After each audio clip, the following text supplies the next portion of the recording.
Elk River Valley, Montana Territory, late October, 1887. Bessie Holcombe learned early that fat made noise.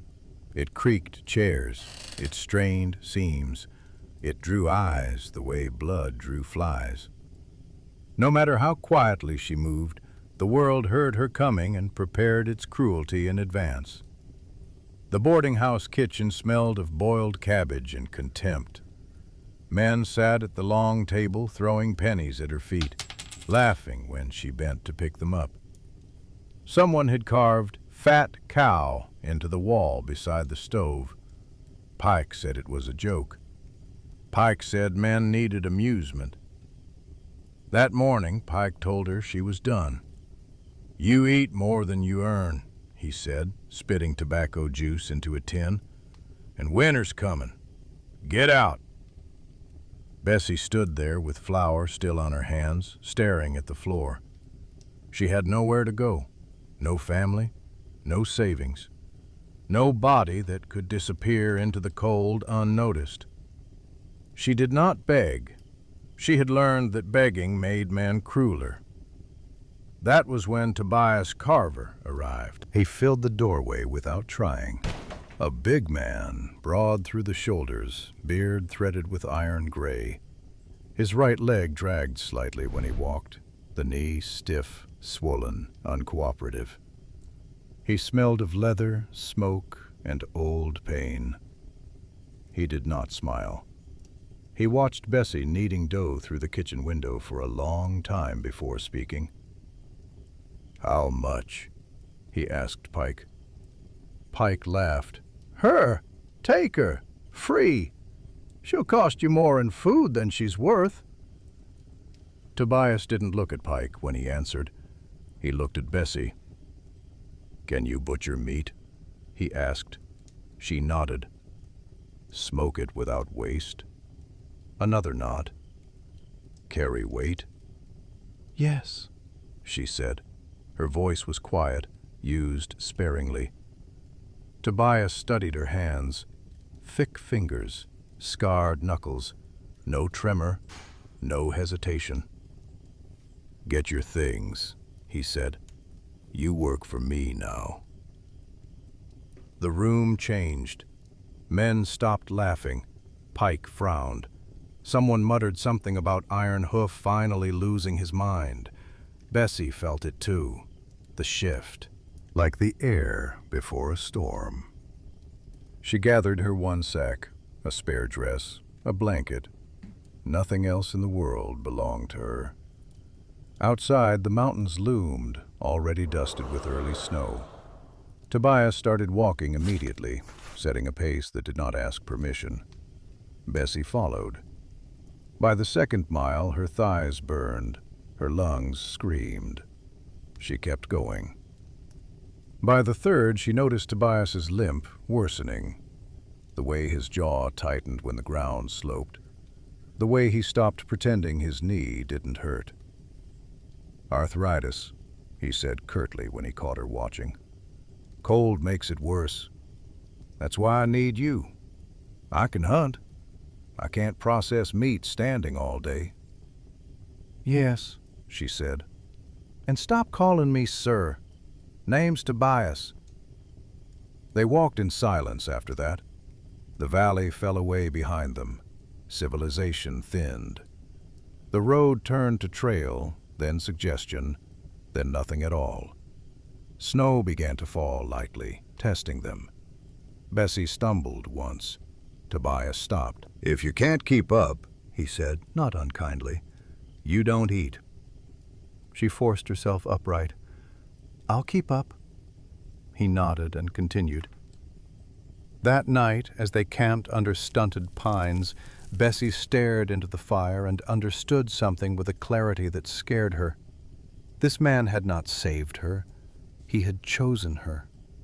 And in a world that had spent years teaching her she was only excess, that choice felt heavier than hunger. There are moments when a life changes, not through kindness, but through necessity. When survival reaches out a rough hand and asks a simple question, can you endure? And when the world sees only burden, what does it mean for one person to see potential? Bessie has left the last place that would tolerate her existence. Ahead lies winter, isolation, and a man who sees her not as mercy, but as labor. If you want to know what happens when mockery meets necessity, and when weight becomes power, follow this story and continue into the mountains. The Upper Elk River Trail, Montana Territory. By the second day, the trail punished hesitation. It climbed in long, punishing grades that seemed designed to test lungs and joints alike. Snow fell in thin, needling sheets, melting just enough to turn the ground slick before freezing again. Tobias walked with stubborn determination, jaw set, refusing to let his knee dictate the pace. Bessie followed, counting breaths, counting steps, letting pain exist without granting it authority. They did not speak much. When they did, it was functional. Firewood there. Watch that ice. Stop. Drink. On the third day, they passed a group of trappers headed down valley. The men slowed when they saw Bessie. One laughed openly. "Hell of a pack mule you got there, Iron Hoof." Tobias did not answer. Another man spat. "She'll eat you out of cabin by Christmas." Bessie kept her eyes on the trail. She had learned the shape of ridicule. It always curved inward, always looked for weakness. Tobias stopped. He turned slowly, favoring his bad leg, and fixed the speaker with a look as cold as the snow at their feet. "She works," he said. "Do you?" The men laughed again, but it was thinner this time. They moved on. They did not speak after that for a long while. That night they made camp in a narrow cut between pines. Tobias's knee was swollen badly now, the joint angry and stiff. He tried to hide it, but when he lowered himself onto a log, the pain stole his breath. Bessie noticed. She did not ask permission. She knelt, unwrapped his knee, and pressed snow against it through cloth, the way her mother once had with injuries that could not afford a doctor. Tobias tensed. "I didn't ask." "I didn't wait," she said quietly. He watched her work. Her hands were steady, confident, not gentle, but careful. "Tomorrow," he said, "we go slower." She nodded. "Good." The agreement settled there, unspoken but firm. They would adjust to each other, or neither would survive. On the fourth day, the trail disappeared entirely. A windstorm had scoured the ridge clean, leaving ice slick as glass. Tobias stepped forward, tested it, then cursed as his knee buckled slightly. Bessie moved instinctively. She planted herself behind him, hands gripping his pack straps, her body acting as counterweight. "Lean back," she said. He did. Together they crossed, Tobias testing each step, Bessie anchoring him, her mass lowering their center of gravity. When they reached solid ground, Tobias let out a slow breath. "You ever do that before?" he asked. "No," she said, "but I know how not to fall." That night, the cabin finally appeared through the trees. It was smaller than Bessie expected, squat, half buried into the slope, built to resist wind more than impress visitors. Smoke-blackened stone, thick logs, a door scarred by weather and age.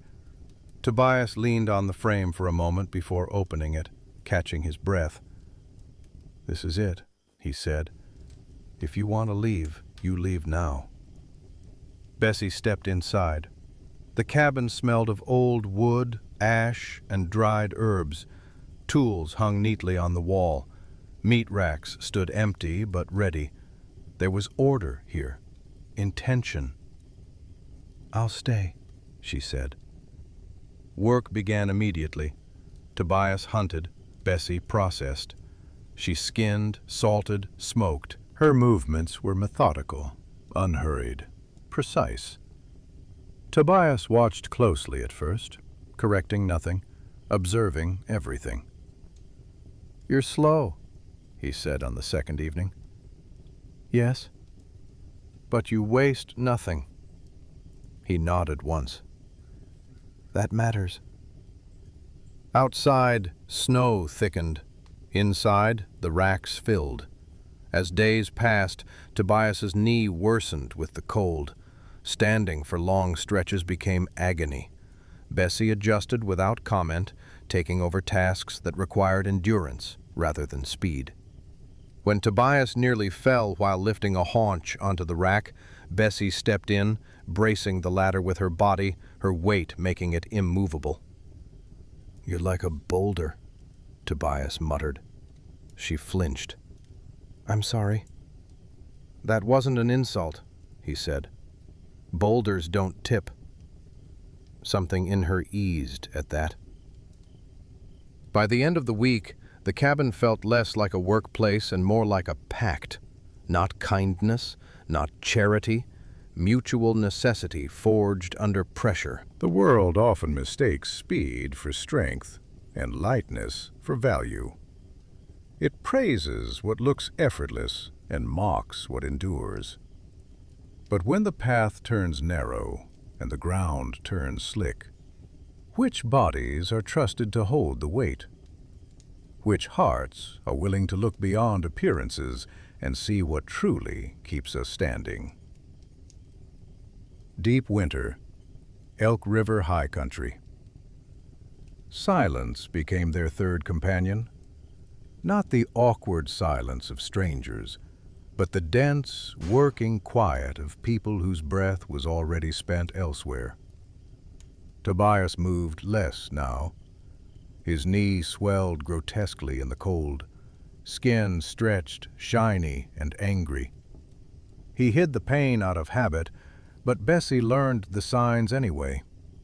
The way he paused before standing, the way he exhaled sharply through his nose when he thought she wasn't looking.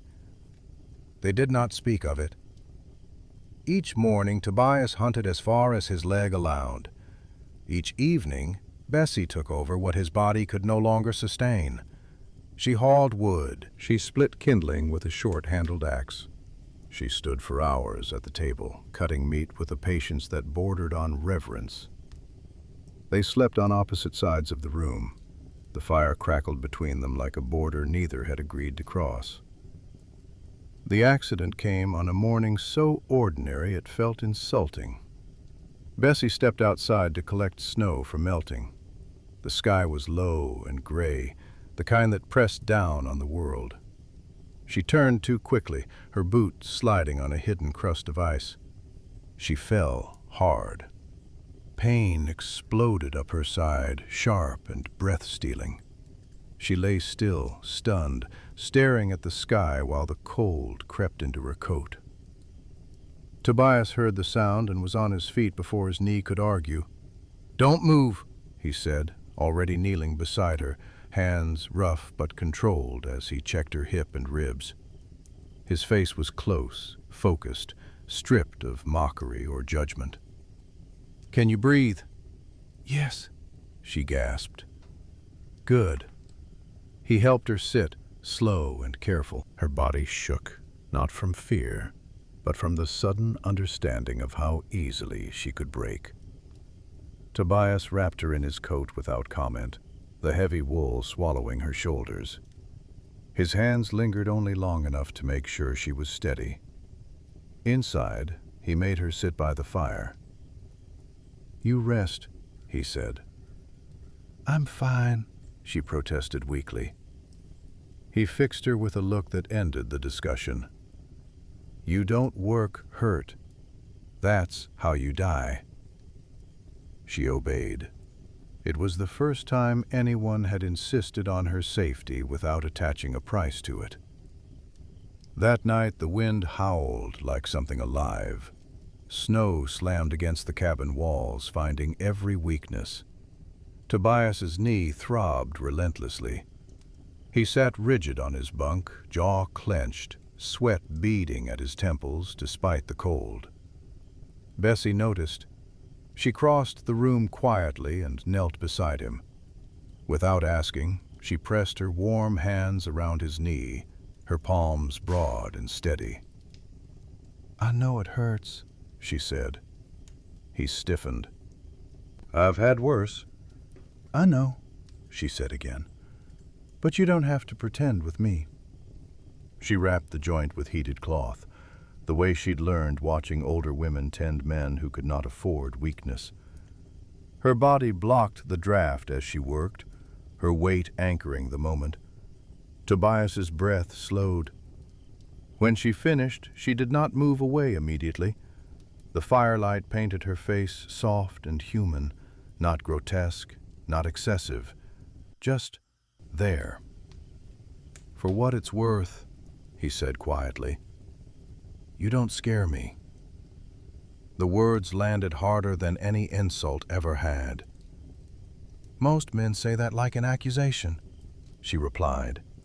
"I'm not most men," he said. That night, when the storm worsened, Tobias's knee gave out completely. He tried to stand and nearly fell. Bessie caught him. She braced him against her body without hesitation, her mass absorbing his weight, her feet planted wide and solid. He leaned into her before pride could intervene. They stood like that for a long moment, breath to breath. "You're safe," she said, surprised to realize she meant both of them. He nodded once. "I know." The wall between them cracked, not loudly, not completely, but enough to let warmth through. They slept closer to the fire that night, not touching, but no longer afraid. Safety is not the absence of danger. It is the presence of someone who will hold you steady when your strength fails. And sometimes, the first crack in fear appears not through grand gestures, but through quiet care that asks nothing in return. Midwinter, the cabin above Elk River. The cabin changed them slowly, the way cold changes wood. At first, Bessie moved as if every step required permission. She kept to the edges of the room, folded herself inward when she sat, apologized for taking up heat by the fire. She cooked small portions for herself and larger ones for Tobias, watching his plate more than her own. Tobias noticed. He said nothing. Winter deepened. Snow climbed the walls until the cabin felt pressed into the earth, a den rather than a dwelling. Tobias hunted shorter routes now, his knee unreliable, sometimes betraying him without warning. Bessie learned his rhythms and adjusted the day around them. When he returned early, she did not ask why. When he returned late, she kept the fire fed and the stew warm. Work became conversation. She learned how to sharpen knives the way he preferred, long strokes that listened to the blade. He learned how she organized food, why certain cuts were salted heavier, why bones mattered. She showed him how to render fat slowly so it kept through winter. He showed her how to read tracks in new snow, how to tell fear from hunger in an animal's gait. One evening, while she kneaded dough, Tobias watched her hands for a long time. "You don't rush," he said. "There's no need," she replied. "Bread knows when it's ready." He grunted, considering that. Her ankle soreness faded. Strength returned. Something else did, too. Confidence. Quiet, but unmistakable. She stopped asking before doing. She stopped apologizing for eating when she was hungry.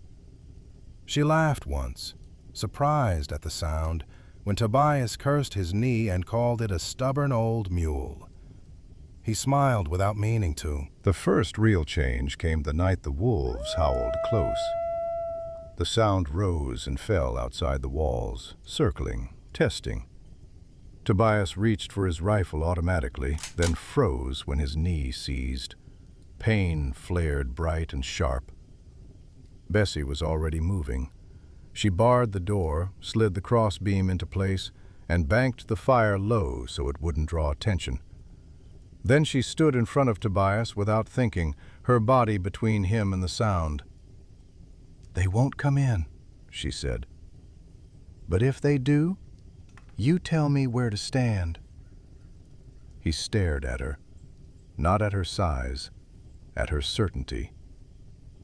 "They won't," he said again, quieter this time. They didn't. The wolves moved on, but something stayed. That night, Tobias slept, truly slept, for the first time in months. Bessie sat awake by the fire, sewing, listening to his breath, steady and even. She realized with a strange, gentle shock that she was no longer afraid of being alone with him.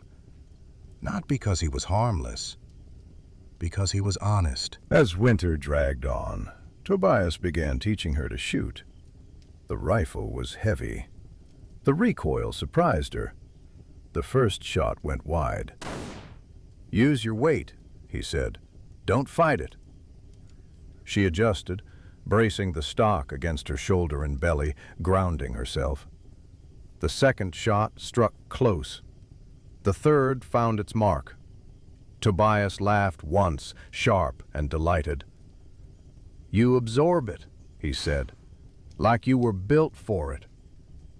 She flushed, then smiled. In return, Bessie taught Tobias how to make bone broth thick enough to ease his joints. She fed it to him at night, watching the tension leave his face as warmth spread through him. "You take care of me," he said one evening, almost accusing. "So do you," she replied. "You just don't notice." He had no answer for that. The cabin filled with signs of her presence: fresh bread, clean tools, mended seams. It did not feel crowded. It felt complete. Bessie began to sit where she wanted, to stretch her legs toward the fire, to hum while she worked. One afternoon she found Tobias struggling to lift a heavy crate. "Move," she said. He bristled. "I can move," she repeated. She took the weight, lifted smoothly, her body steady and sure. Tobias watched, jaw tight, then let out a breath that sounded almost like relief. That night they talked about the past. Not all of it, just enough. "I ran once," Bessie said quietly, staring into the fire, "when I should have stayed." Tobias nodded. "I stayed once, when I should have run." They did not elaborate. They did not need to. The first touch that mattered was accidental. Tobias reached for a bowl at the same time she did. Their hands brushed. He expected her to flinch. She didn't. She met his eyes instead, something open and steady there. Tobias's chest tightened. He withdrew his hand slowly, as if learning a new rule. Later, as the wind rattled the eaves, Tobias reached for her again, this time deliberately. His hand settled at her waist, not claiming, not testing, simply resting. She leaned into it without thought.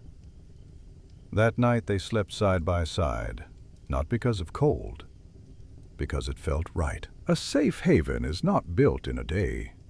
It is shaped by repetition, by trust practiced until it becomes instinct. When a woman no longer asks for permission to exist, and a man no longer fears needing help, something rare takes root.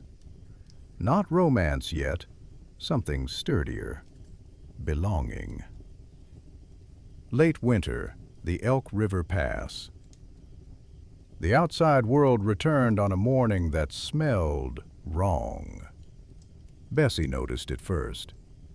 The air carried iron and smoke instead of pine. Tracks cut the snow where none should have been, shallow and careless, leading toward the cabin and then away again, as if whoever made them wanted to be seen. When Tobias came in from checking the snares, she read his face before he spoke. "Company," he said.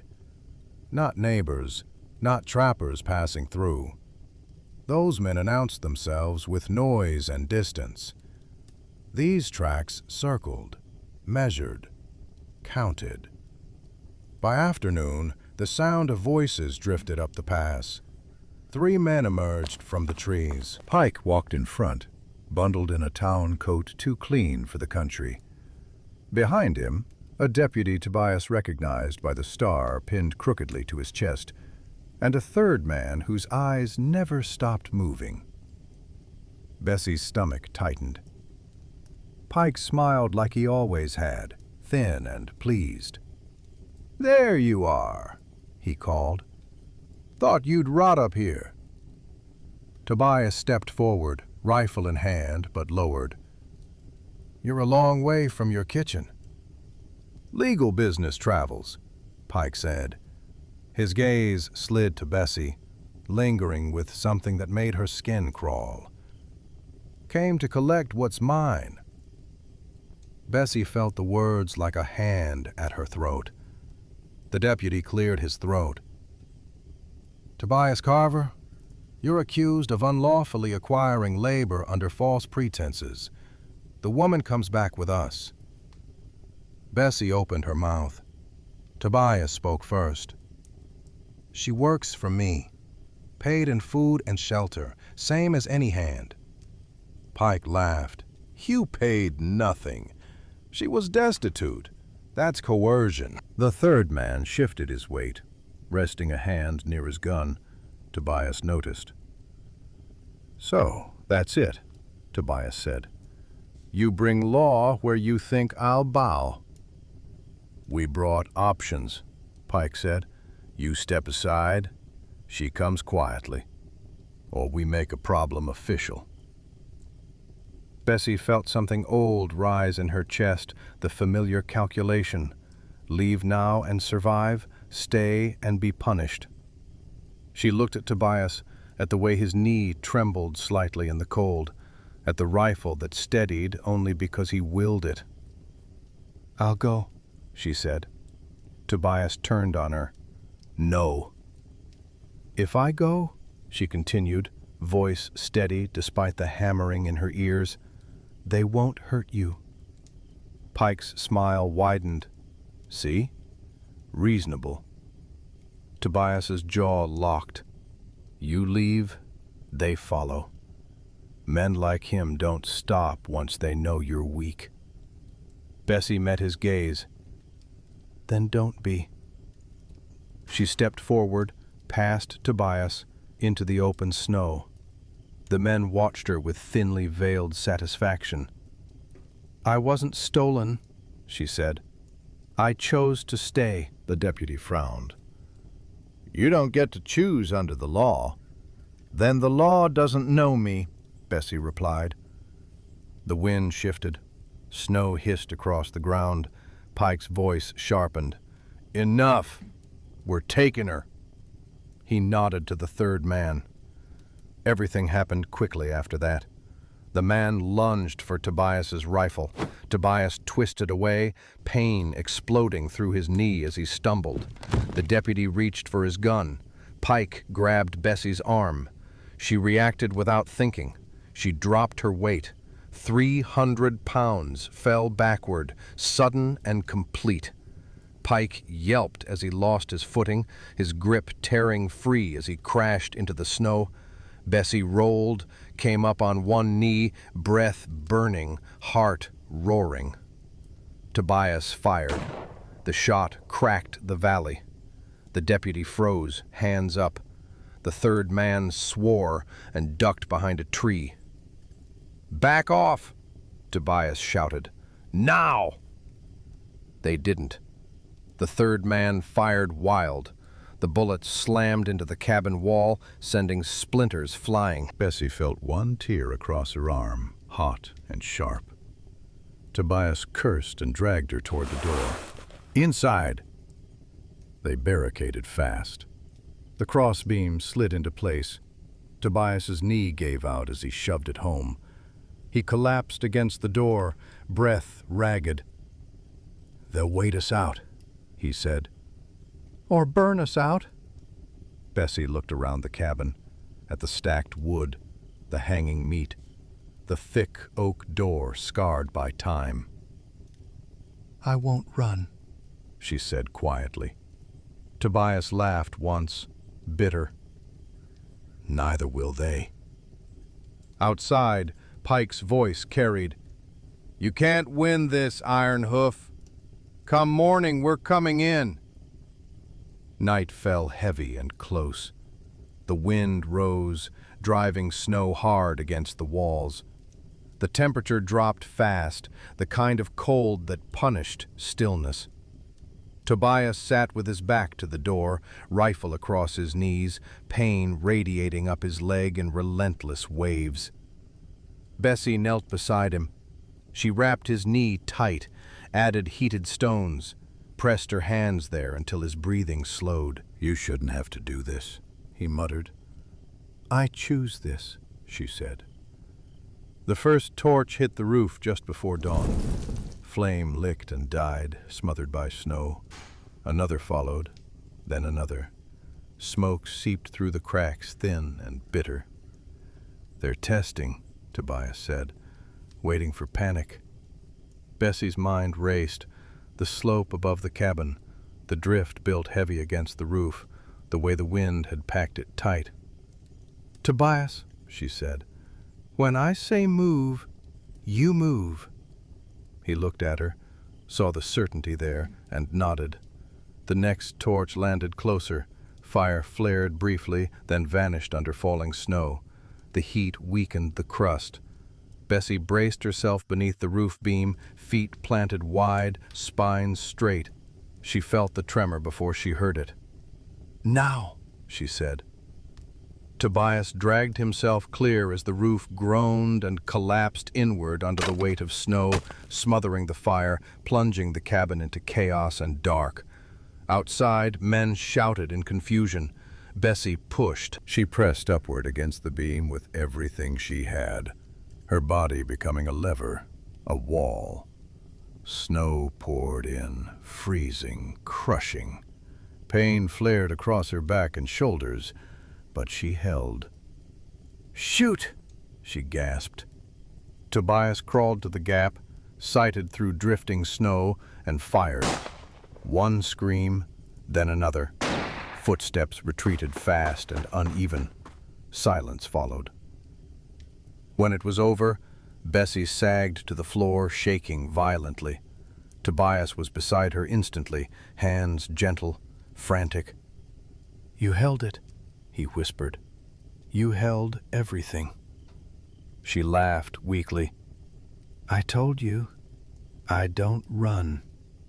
When the past comes to reclaim what it believes it owns, love is tested not by words, but by weight, by who stands in the open when danger demands retreat.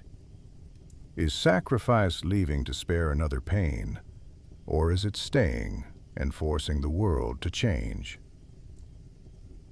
Dawn, the ruined cabin. The snow settled the way dust does after an explosion. Quiet, final. For a long moment, neither of them moved. The roof lay collapsed in a white, broken arc. Smoke thinned and vanished. Outside, the valley held its breath, as if waiting to see whether the mountain would claim them or release them. Bessie's arms trembled violently. When she finally let go of the beam, the pain came all at once, bright and merciless. She sank to her knees, breath tearing in and out of her chest. Tobias reached her in 2 strides and one painful drag of his bad leg. He caught her before she hit the floor, lowering her carefully against the wall that still stood. "Stay with me," he said, voice rough. "Look at me." She did, Her face was pale beneath the soot. Blood seeped through the tear on her arm and streaked down to her wrist. "They're gone," she whispered. He nodded. They ran. Outside, tracks told the story clearly. One set staggered, another limped, the third fled clean and fast. No one circled back. No one tested the door again. The stand had been made. Tobias tore linen into strips and bound Bessie's arm, then her shoulder, then the long, angry bruise already darkening across her back. His hands shook as he worked. "You didn't have to do that," he said, not looking up. "Yes," she replied. "I did." He looked at her then, really looked. At the woman who had been mocked for her weight, at the body men had dismissed as burden, at the mass that had held a roof long enough for him to end the threat. "Say it," she said quietly. "What?" "That I didn't ruin this. That I didn't make things worse by staying." Tobias swallowed. "You saved my life. You saved our home." She nodded once, as if setting something in place inside herself. They spent the rest of the day clearing snow, salvaging what they could. Tobias worked through pain that made his vision blur. Bessie worked through pain that made her hands numb. Neither complained. They worked the way people do when the work matters more than comfort. By nightfall, the cabin was livable again, crude, scarred, but standing. Tobias built a fire in the hearth, smaller than before, but steady. He lowered himself onto the bench with a hiss of pain, his knee swollen grotesquely now, the joint finally demanding payment. Bessie knelt in front of him. "Let me," she said. He didn't argue. She massaged warmth back into his leg with practiced hands, working slowly, firmly, the way she'd learned over a lifetime of tending others. Tobias leaned back, eyes closing despite himself. "I used to think strength was standing alone," he said, "taking hits without flinching." Bessie said nothing. She kept working. "And I used to think being heavy meant I deserved whatever the world threw at me," she replied after a moment. "That if I was mocked, it was because I'd failed at being smaller." Their eyes met in the firelight. "We were both wrong," Tobias said. "Yes," Bessie agreed. "Strength is staying when leaving would be easier." Later, as the fire burned low, Tobias stood with effort and reached for his knife. He moved to the doorframe, the old one splintered but still upright, and began to carve. The sound of blade against wood was slow, deliberate. Bessie watched from the bench, her body aching, her heart strangely light. When he finished, Tobias stepped back. The words were simple. Bessie's throat tightened. "That's not my name." "It's what you are," Tobias said. "To me." She rose slowly and took the knife from his hand. Her fingers closed around the worn handle without hesitation. Beneath his carving, she added her own line, the letters careful and sure. "Stand." They stood together in front of it, the words rough and imperfect and true. Strength is often misunderstood as force, but force breaks. Strength holds. It absorbs the blow, bears the weight, and remains. When a woman stands where she was told to flee, she does more than save a life. She redefines what power looks like. Early spring, after the thaw. Spring came reluctantly, like an apology that did not quite know how to be spoken. The snow did not vanish all at once. It loosened its grip in stages, retreating from the valley floor first, then the lower slopes, leaving behind mud, broken branches, and the quiet evidence of survival. Water began to move again, slowly, persistently. So did they. Bessie's injuries declared themselves fully once the danger had passed. Her shoulders swelled and stiffened. Deep bruises bloomed across her back in shades of purple and yellow. Some mornings she woke shaking, her body replaying the moment of impact before her mind could catch up. Tobias saw all of it. He did not minimize her pain. He did not rush her healing. He adjusted the cabin around her the way he once adjusted his life around his knee. He brought water. He cooked when she could not stand. He learned, clumsily at first, how to move through the space she had once carried alone. One evening, as rain tapped against the patched roof, Tobias knelt in front of her and worked bear grease into her bruised shoulder with careful hands. "I don't know how to repay you," he said. Bessie watched the fire instead of his face. "Don't." He paused. "Don't what?" "Don't turn what I did into a debt," she said quietly. "I didn't stand because I owed you. I stood because I chose to." The words settled heavily between them. Tobias nodded slowly. "Then let me choose too." In the days that followed, the work changed shape.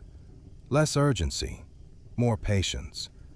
They rebuilt properly this time, reinforcing beams, replacing boards, strengthening the roof. Tobias carved slowly, resting often. Bessie measured twice before lifting, listening to her body in a way she never had before.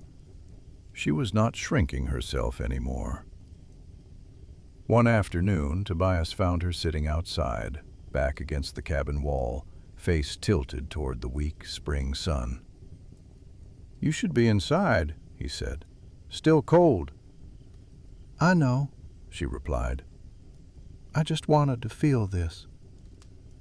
He sat beside her, close enough that their shoulders touched. For a while, neither spoke. Then Bessie said, "I used to believe my body was something that happened to me, like weather, like punishment." Tobias waited. "Now I think it's something I chose," she continued. "Not every part, but enough. Enough to matter." He turned to her fully. "You don't have to justify yourself to me." She met his gaze, steady and unafraid. "I know. That's why I'm telling you." That night, the fire burned low and steady. Tobias reached for her hand, hesitated, then laced his fingers through hers with quiet certainty. "I mocked you," he said. "At first, not out loud, but in my head." She did not pull away. "I know." "I was wrong," he said, "and I'm sorry." The apology was not dramatic. It did not ask forgiveness. It simply existed. Bessie squeezed his hand. "Thank you." That was when he kissed her.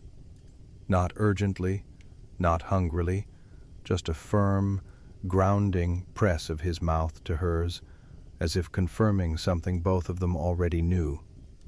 She answered without hesitation, her body leaning into his with an ease that surprised her. They did not rush what followed. They learned each other slowly with the same care they brought to survival. Tobias learned where her scars lived. Bessie learned where his pain hid. They did not pretend either could be erased. Instead, they made space. One morning, Tobias carved again, this time above the repaired doorway, deeper and more deliberate than before. "This house stands because she stood." Bessie watched, tears tracking silently down her cheeks. When he finished, Tobias took her hand. "Stay," he said. Not as a command, as a vow. She smiled, full and unashamed. "I already am." Healing is not the return to who we were before the breaking. It is the becoming of who we are after choosing to stay. When two people stop measuring their worth by endurance alone and begin to measure it by presence, commitment ceases to be a promise. It becomes practice. 2 years later. The cabin above Elk River was known now, not for its size or its comfort, but for its refusal to fall. Trappers spoke of it in passing, usually after the second drink. How the door had once been torn apart and rebuilt thicker. How a bear carcass had blocked the threshold for days. How Iron Hoof Carver still limped but never hunted alone anymore. And how his wife stood in the doorway when strangers approached. Bessie Carver had changed, though not in the way people expected. She was still heavy, still broad, still took up space the way mountains do. But she moved with a certainty that needed no explanation. She laughed without apology. She ate without shame. She worked with the quiet confidence of someone who knew exactly what she was capable of. On winter evenings, she stirred stew at the hearth while Tobias repaired tools at the table. When storms came down from the peaks, Tobias would rise from his chair and stand behind her, arms around her waist, chin resting on her shoulder. "You know what keeps this place standing," he would murmur. She smiled every time. "The beams?" He shook his head. "The anchor." Above the door, the carving had weathered but not faded. "This house stands because she stood." And beneath it, added later in Bessie's careful hand, "I am not too heavy. I am exactly heavy enough." The world will always try to measure worth by how little space a person takes. But survival belongs to those who refuse to disappear. To those who stand firm when the door breaks, who hold the line when the storm demands surrender. In the wild, beauty is not what looks fragile. It is what remains. If this story stayed with you, carry its weight forward. Let it remind you that sometimes the very thing you were taught to shrink is the thing that will save you. The end.